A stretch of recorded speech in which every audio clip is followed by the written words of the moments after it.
জাতীয় বিশ্ববিদ্যালয়ের ভর্তি পরীক্ষার্থীর জন্য বিগ আপডেট।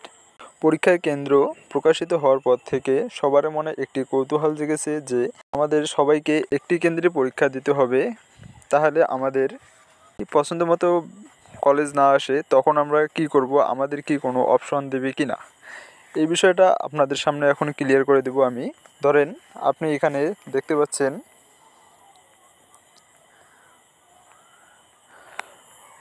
বরিশাল সরকারি কলেজের অধীনে 16টি কলেজ পরীক্ষা দিবে।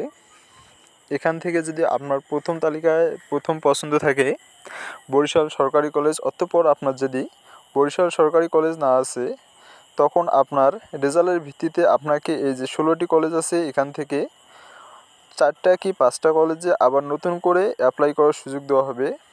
এবার এটা নিয়ে অনেকের কনফিউজ ছিল যে আমরা যদি আমাদের পছন্দের কলেজে ভর্তি হতে না পারি তবে আমাদের কি হবে। কিন্তু জাতীয় বিশ্ববিদ্যালয় এবার লক্ষ্য করেছেন যে তাদের প্রত্যেকটি উপজেলা পর্যায়ের যে কলেজগুলো রয়েছে সেখানে প্রায় অর্ধেকেরও বেশি আসন খালি থাকে, তাই তারা এবার এরকম করেছে।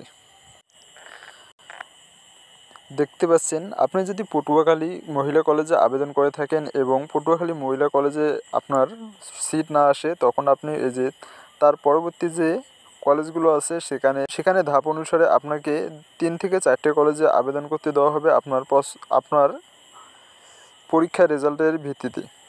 আপনি যদি আপনার পছন্দের ভিত্তিতে কোনো কলেজ পরবর্তীতে পেয়ে থাকেন তাহলে আপনি ওই কলেজে ভর্তি হতে পারবেন।